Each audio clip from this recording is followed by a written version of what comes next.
Subscription کے button کو دبائیے اور ساتھ بیل آئیکن پر کلک کیجیے تاکہ آپ کو تمام ویڈیو فوراً مل سکیں۔ اس ویڈیو پسند آنے کی صورت میں اسے لائک، کمنٹ اور شیئر کرنا مت بھولیں۔ اسے جب زنجیریں ڈال کر لے جایا جانے لگا تو اس کے ساتھ ترکمانیوں کا جو دستہ آیا تھا وہ قریب ہی کھڑا تھا۔ اسرائیل سلجوقی نے بلند آواز سے اپنے دستے سے کہا، تمہارا فرض ہے کہ غزنی کی اینٹ سے اینٹ بجا دو۔ سلطان محمود نے کسی وقت سلجوقیوں سے وعدہ کیا تھا کہ وہ انہیں آزاد زمین دے گا۔ اب اس نے حکم دیا کہ سلجوقیوں کو درہ جیہوں اور درہ ظرفشاں کے درمیان کا علاقہ دے دیا جائے اور انہیں فوراً یہاں لایا جائے۔ چنانچہ سلجوقیوں کی 4000 کنبے اس خطے میں آ گئے۔ ان کے آنے تک سلطان محمود وہیں رہا۔ اس نے ترکمانیوں اور ترکستانیوں کو الگ کر لیا اور انہیں کہا کہ وہ غزنی کی فوج میں آ جائیں۔ مورخ لکھتے ہیں کہ یہ پہلا موقع تھا کہ ترکمان اور ترکستان کے لوگوں نے سلطان محمود کو دیکھا اور اس کی باتیں سنی۔ سلطان نے اپنی فوج کے بہت سے آدمیوں کو اس کام پر لگا دیا تھا کہ وہ ان لوگوں میں اٹھیں بیٹھیں اور انہیں بتائیں کہ سلطان محمود کا عزم اور ایمان کیا ہے۔ اس کا نتیجہ یہ ہوا کہ بہت سے ترکستانی اور ترکمانی غزنی کی فوج میں شامل ہو گئے۔ سلطان محمود کی یہ مہم کامیاب رہی۔ اب وہ سکون سے ہندوستان کے متعلق سوچ سکتا تھا۔ ہندوستان کے مغربی ساحل پر صوبہ گجرات واقع ہے۔ اس کا ایک مشہور شہر کاٹھیاوار بالکل ساحل پر ہے۔ اس کے 70 میل جنوب میں سومناتھ کا شہر ہے۔ وہاں بھارتی حکومت نے آزادی کے بعد ایک مندر تعمیر کیا ہے جو ایک بہت بڑے قدیم مندر کے کھنڈرات پر کھڑا ہے۔ سلطان محمود غزنوی کے زمانے میں اس ساحلی علاقے میں بہت سے مسلمان آباد تھے۔ اسی علاقے میں احمد آباد کا شہر ہے جسے آج بھی ہندو چھوٹا پاکستان کہتے ہیں۔ یہاں مسلمانوں کی قتل و غارت ہوتی ہی رہتی ہے۔ 1969 میں یہاں ہزاروں مسلمانوں کو ہندوؤں نے شہید کر دیا تھا، ان کے بچوں کو زندہ جلایا اور مسلمان خواتین کی آبروریزی وسیع پیمانے پر کی تھی۔ احمد آباد مسجدوں کی بدولت زیادہ مشہور ہے۔ کراچی اور اس سے نیچے تمام ساحلی علاقے میں مسلمان آبادی اکثریت میں رہی ہے۔ ابتدا میں یہ مسلمان عرب سے محمد بن قاسم کے ساتھ آئے تھے۔ ان میں کچھ یہیں آباد ہو گئے۔ سومناتھ اس زمانے میں اور بہت عرصہ بعد تک مشہور و مقبول بندرگاہ رہی ہے۔ عرب تاجروں کے بحری جہاز اسی بندرگاہ میں لنگر انداز ہوا کرتے تھے۔ ہندوستان سے ان کی تجارت یہیں سے ہوتی تھی۔ آہستہ آہستہ یہاں مسلمانوں کی آبادی بڑھتی گئی۔ سلطان محمود کے زمانے میں بھی یہاں مسلمانوں کی آبادی خاصی تھی۔ سومناتھ بہت بڑا مندر تھا۔ تمام ہندوستان سے ہندو یہاں آتے تھے۔ یہاں کا مہاراجہ کنور رائے تھا جو مسلمانوں پر بہت ظلم کرتا تھا۔ ایک روایت یہ بھی ہے کہ ہر صبح ایک مسلمان کو سومناتھ کے مندر کے دروازے پر ذبح کیا جاتا تھا۔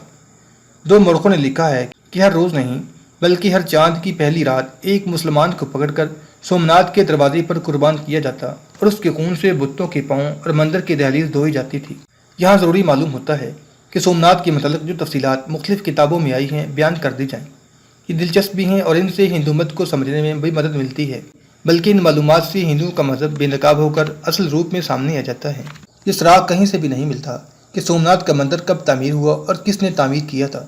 ہندوؤں کی کتابوں میں یہ روایت ملتی ہے اور اسے ہندو اپنے مذہب کا حصہ سمجھتے ہیں کہ چاند دیوتا نے ایک برہمن پرجاپتی کی بیٹیوں کے ساتھ شادی کی۔ بیٹیوں کی تعداد کا کچھ پتہ نہیں، ان میں روہنی نام کی ایک بیٹی سب سے زیادہ خوبصورت تھی۔ چاند دیوتا اسی کو زیادہ چاہتا اور اس کی نظر کرم اسی پر تھی۔ پرجاپتی نے چاند دیوتا سے کہا کہ وہ اس کی سب بیٹیوں کے ساتھ ایک جیسا سلوک کرے۔ چاند دیوتا نہ مانا۔ پرجاپتی نے اسے بد دعا دی جس سے چاند دیوتا کوڑی ہو گیا۔ اس روایت سے یہ ثابت کیا گیا کہ برہمن اتنی اونچی ذات ہے جو دیوتاؤں پر بھی حکم چلا سکتی ہے۔ بہرحال چاند بہت پچھتایا لیکن ایک برہمن کی بد دعا واپس نہیں ہو سکتی تھی۔ البتہ پرجاپتی آدھے چاند دیوتا کو اس کی سزا سے آزاد کر سکتا ہے۔ شرط یہ ہے کہ چاند دیوتا زمین پر ایک جگہ مہادیو کی نشانی کھڑی کرے۔ ہندوؤں کی مذہبی کتابوں میں یہ شرط اس طرح بیان کی گئی ہے کہ وہ اتنی فحش اور اتنی ننگی ہے کہ ہم اسے اشاروں میں بھی بیان نہیں کر سکتے۔ تصور فرمائیے کہ یہ تفصیلات ہندوؤں کی مذہبی کتابوں میں لکھی ہیں اور اپنے مذہب کو ہندو مقدس کہتے ہیں۔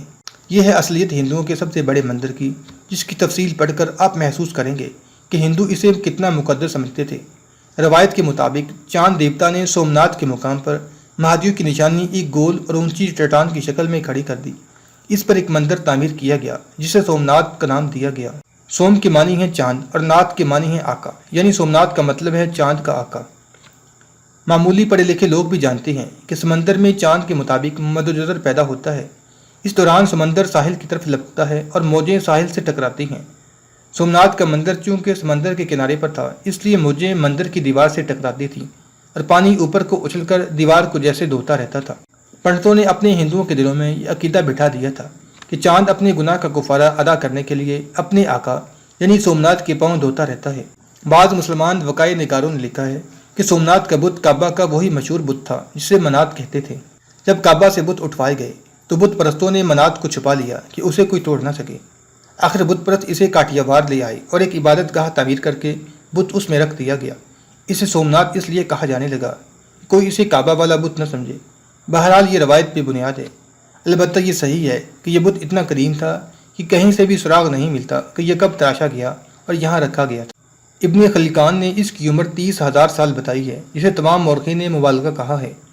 سومناتھ کا بت باقاعدہ تراشا ہوا بت نہیں تھا، یہ قدرتی طور پر گول اور لمبوتری چٹان تھی جسے مہادیوں کا عضو تناسل کہتے ہیں اور مقدس سمجھتے ہیں۔ یہ 3 گز زمین سے باہر اور 2 گز زمین کے اندر تھا۔ اس کی موٹائی 1.5 گز تھی۔ یہ بھی اس کے تقدس کی وجہ تھی کہ اسے قدرت نے بنایا تھا۔ اسے سب سے زیادہ طاقتور بت سمجھا جاتا تھا۔ ہندوستان کے تمام بت اس کے غلام تھے۔ اس کے ساتھ یہ عقیدہ وابستہ تھا جسے آج بھی ہندو مانتے ہیں کہ جو کوئی مرتا ہے اس کی روح سومناتھ چلی جاتی تھی۔ چاند گرہن ہوتا، دیوتا بعض روحوں کو جسموں میں ڈال کر انہیں نیا جنم دیتے تھے۔ سومناتھ کا مندر فن تعمیر کا شاہکار تھا۔ اس کی بنیادیں سمندری چٹانوں کو تراش کر اٹھائی گئی تھیں۔ اس کے 56 ستون تھے جو ساگوان کی لکڑی کے بنے ہوئے تھے۔ یہ لکڑی افریقہ سے لائی گئی تھی۔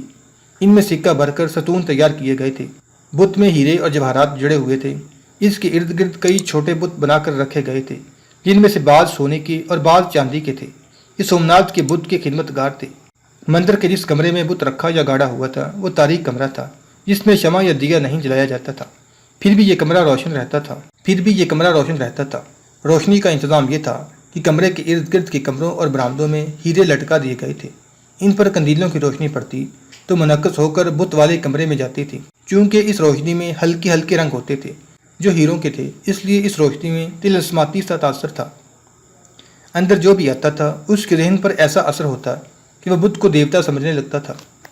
بت کے کمرے میں سونے کی ایک زنجیر تھی جس کا وزن 200 من تھا، لیکن یہ من 40 سیر کا نہیں بلکہ 2 رتل کا تھا۔ 2 رتل 1 سیر کے برابر ہوتے تھے۔ اس طرح زنجیر کا وزن 200 سیر یعنی 5 من خالص سونا تھا۔ اس کے ساتھ ایک بڑے سائز کی گھنٹی بندھی ہوئی تھی جو خاص موقعوں پر بجائی جاتی تھی۔ بت کے ارد گرد کے کمرے میں بھی بت رکھے گئے تھے جن میں ہیرے جڑے ہوئے تھے۔ دروازوں پر بیش قیمت پردے لٹکتے تھے جس کے ساتھ قیمتی موتی سلے ہوئے تھے۔ چاند اور سورج گرہن کے موقع پر 1 لاکھ سے زیادہ ہندو یہاں جمع ہو جاتے تھے۔ مندر کی آمدنی کا ایک ذریعہ تو راجے مہاراجے تھے جو مندر کو بیش قیمت تحائف اور نقد رقم دیتے رہتے تھے۔ دوسرا ذریعہ 1000 گاؤں کا مالیہ تھا جو سارے کا سارا مندر کو دے دیا جاتا تھا۔ 10,000 پنڈت باری باری ہر لمحہ بت کی پوجا کرتے رہتے تھے۔ ہر روز بت کو گنگا کے پانی سے نہلایا جاتا تھا۔ وہاں سے دریائے گنگا قریب تر 750 میل دور تھا۔ ہر لمحہ گھڑ سوار آتے جاتے رہتے تھے اور ہر روز بت کو نہلانے کے لیے گنگا کا پانی آتا رہتا تھا۔ سلطان محمود کے دور کا وقائے نگار اور مبصر البرونی جو سلطان محمود کے ساتھ ہندوستان آیا تھا لکھتا ہے کہ ہر روز بت کے لیے کشمیر سے پھول آیا کرتے تھے۔ یہ قابل یقین نہیں لگتا۔ سومناتھ سے کشمیر کا فاصلہ دیکھیے۔ سواری کا تیز ترین ذریعہ صرف گھوڑا تھا۔ گھوڑا اتنی تیز نہیں دوڑ سکتا تھا کہ کشمیر سے لائے ہوئے پھول سومناتھ تک پہنچتے تازہ رہتے۔ 500 نہایت خوبصورت اور نوجوان ناچنے اور گانے والی لڑکیاں مندر میں موجود رہتی تھیں۔ ہر لڑکی جوانی ڈل جانے تک مندر کے لیے وقف رہتی تھی۔ ان کے لیے 300 سجندے ہوتے تھے۔ ان کے علاوہ راجے مہاراجے اور امیر کبیر لوگ جو سب سے بڑا اور پنڈتوں کے لیے قابل قبول تحفہ لاتے تھے وہ نوجوان رقاصہ ہوتی تھی۔ رقاصہ نہ ہو تو نوجوان اور حسین لڑکی کو بھی بہترین تحفہ سمجھا جاتا تھا۔ یہ تمام لڑکیاں پنڈتوں کی تحویل میں اور ان کے رحم و کرم پر ہوتی تھیں اور ان کی عیاشی کا ذریعہ بنتی تھیں۔ چونکہ یہ بت جنسیت کی علامت بلکہ اعلیٰ تھا، اس لیے یہ مندر جائز بدکاری کا اڈا تھا۔ عورتیں اپنا آپ پنڈتوں کو پیش کر کے خواہش ظاہر کرتیں، پنڈت سب کے سامنے ان کے ساتھ جنسی اختلاط کریں۔ پنڈت ان کی یہ خواہش پوری کرتے تھے۔ ہندوستان کے مختلف علاقوں سے جو ہندو یہاں آتے تھے ان کے لیے سر اور داڑھی کا منڈوانا ضروری ہوتا تھا۔ اس کام کے لیے مندر میں 300 حجام موجود رہتے تھے۔ سلطان محمود کو ابھی سومناتھ کے متعلق تفصیل سے کچھ بھی معلوم نہیں تھا۔ اس نے سومناتھ تک پہنچنے کی سوچی بھی نہیں تھی۔ غزنی سے سومناتھ کا فضائی فاصلہ 900 میل ہے۔ وہاں سے سومناتھ تک کے سفر میں جو دریا آتے ہیں، جو پہاڑی علاقے آتے ہیں اور جو صحرا آتا ہے، ان سب کو تصور میں لائیے اور یہ بھی ذہن میں رکھیے کہ اس وقت فوجیں گھوڑوں پر اور پیدل کوچ کیا کرتی تھیں۔ جن دنوں سلطان محمود ارد گرد کے سرداروں اور حکمرانوں سے اطاعت قبول کرانے میں مصروف تھا، ان دنوں گوالیار کا مہاراجہ ارجن پنڈتوں اور رشیوں کے دروازوں پر گرا رہتا تھا۔ اس نے سلطان محمود سے بہت بری شکست کھائی تھی۔ خود اپنی قوم اس سے نفرت کرنے لگی تھی۔ ایک رشی نے اسے کہا کہ وہ کچھ تحفے لے کر سومناتھ جائے اور وہاں کے پنڈتوں کے پاؤں میں گر کر اپنی کایا پلٹنے کی پرارتھنا کرے۔ پنڈتوں نے اسے کہا کہ جو تحفہ وہاں کی پنڈتوں کو پسند ہے وہ ہے 1 یا 2 نوجوان لڑکیاں جو بہت خوبصورت ہوں۔ اس کے علاوہ وہ کسی جوان سال مسلمان کو بھی ساتھ لے جائے اور اسے سومناتھ کے دروازے پر ذبح کرے۔ مہاراجا ارجن نے مسلمان لڑکی اور مسلمان آدمی کی تلاش شروع کر دی۔ ایک مہاراجا کے لیے یہ کوئی مشکل کام نہیں تھا، لیکن اب وہ مہاراجا نہیں، خانہ بدوش تھا۔ گوالیار اور ارد گرد کے علاقوں میں مسلمان بہت ہی کم تھے۔ زیادہ تر مسلمان بھیرا، ملتان اور لاہور کے علاقوں میں تھے۔ شرط یہ بھی تھی کہ لڑکی خوبصورت ہو اور آدمی بھی خوبرو اور جوان ہو۔ ایک روز اس کی ملاقات ایک پنڈت سے ہو گئی جو گوالیار کے مندر میں ہوتا تھا۔ اب وہاں مندر تو تھا لیکن وہ مسلمانوں کے قبضے میں تھا اور وہاں کوئی بت نہیں تھا، کوئی مورتی نہیں تھی۔ وہاں اپنے سنکھ بجتے تھے، نہ گھنٹیوں کی آوازیں آتی تھیں۔ وہاں کے دیوتا خاموش تھے اور اس خاموشی سے دن میں 5 وقت اذان کی مقدس صدا ابھرتی اور باطل پر لرزہ طاری کرتی تھی۔ مہاراجا ارجن نے پنڈت سے پوچھا کہ وہ اب کہاں ہوتا ہے؟ جنگل میں، پنڈت نے جواب دیا۔ مندر اجڑ جانے سے دیوتا کہیں بھاگ تو نہیں جاتے، مندر نہ رہے تو پوجا پاٹ سے تو کوئی روک نہیں سکتا۔ ہم نے جنگل میں جا کر ایک گفا میں مندر بنا لیا ہے، آپ دیکھ لینا ان مسلمانوں پر کیسی تباہی آئے گی۔ یہ پلید لوگ جنگی طاقت کے گھمنڈ میں ہری کرشن اور مہادیو اور وشنیریوں کو شکست دینے آئے ہیں۔ یہ لوگ زندہ جل کر راکھ ہوں گے۔ ابھی تو ہم راکھ ہو رہے ہیں پنڈت جی مہاراج، مہاراجا ارجن نے کہا۔ کیا آپ ابھی تک نہیں سمجھے؟ یہ ہری کرشن، مہادیو اور وشنیریو ہم سے ناراض ہیں۔ یہ پاپ آپ کا ہے جن کے پاس فوج تھی، پنڈت نے کہا۔ مجھے گنڈا اور تلوچن پال نے دھوکہ دیا، مہاراجا ارجن نے کہا، ورنہ غزنی کا ایک بھی سپاہی زندہ واپس نہ جاتا اور محمود ہمارا قیدی ہوتا۔ میں نے قسم کھائی تھی کہ غزنی کے اس سلطان کو زندہ پکڑوں گا اور ہر روز اس سے مندر میں جھاڑو لگواؤں گا اور وہ مندر میں پوجا کے لیے آنے والوں کی جوتیاں سیدھی کیا کرے گا۔ لیکن اب ان باتوں سے کیا حاصل؟ مجھے بتایا گیا ہے کہ ایک خوبصورت مسلمان لڑکی اور ایک جوان مسلمان کو ساتھ لے کر سومناتھ جاؤ، لڑکی مندر کو پیش کرو اور مسلمان کو مندر کے دروازے پر ذبح کرو اور 2 چاند شیویوں کے مندر میں ماتھا رگڑو، بھگوان راج واپس کر دیں گے۔ آپ نے میرے دل کی بات کہہ دی ہے، پنڈت نے کہا، لیکن مجھ میں اتنی ہمت نہیں۔ آپ یہ کام کر سکتے ہیں؟ کر تو سکتا ہوں، مہاراجا ارجن نے کہا، لیکن مسلمان لڑکی اور آدمی کہاں سے لاؤں؟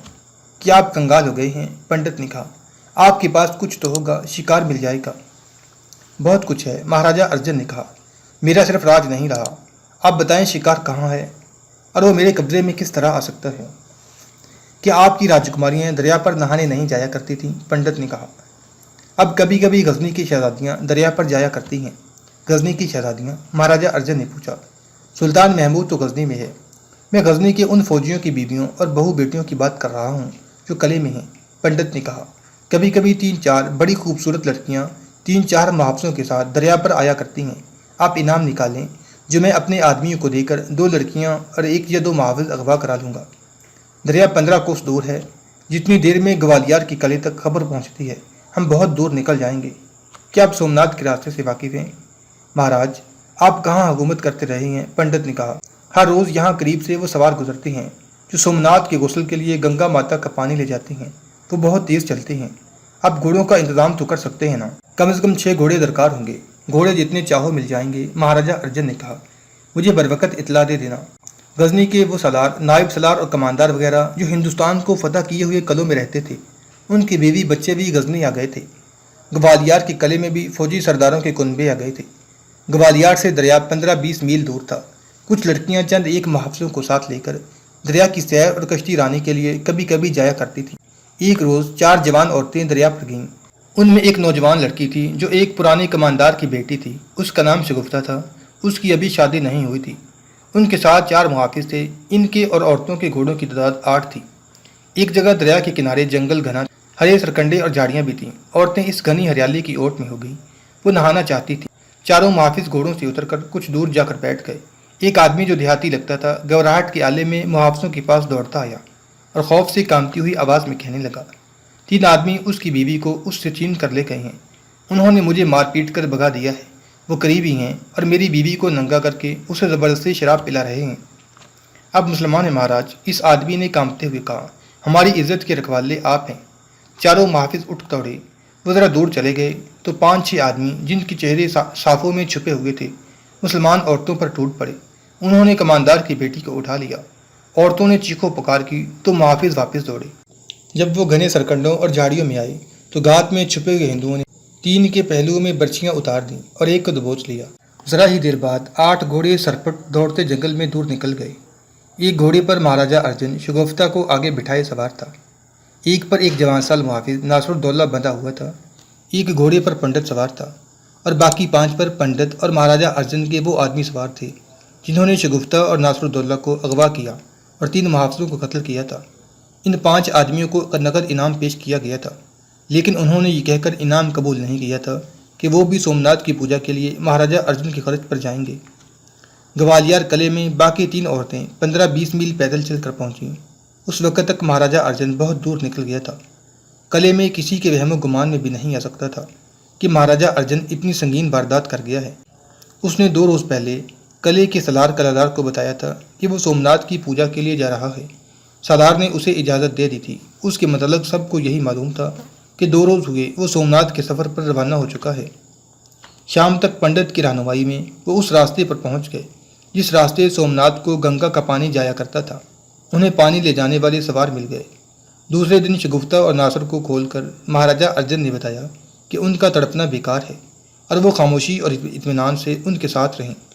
ان دونوں کے پوچھنے پر بھی انہیں نہ بتایا گیا کہ انہیں کہاں لے جایا جا رہا ہے۔ 20 روز بعد وہ سومناتھ پہنچ گئے۔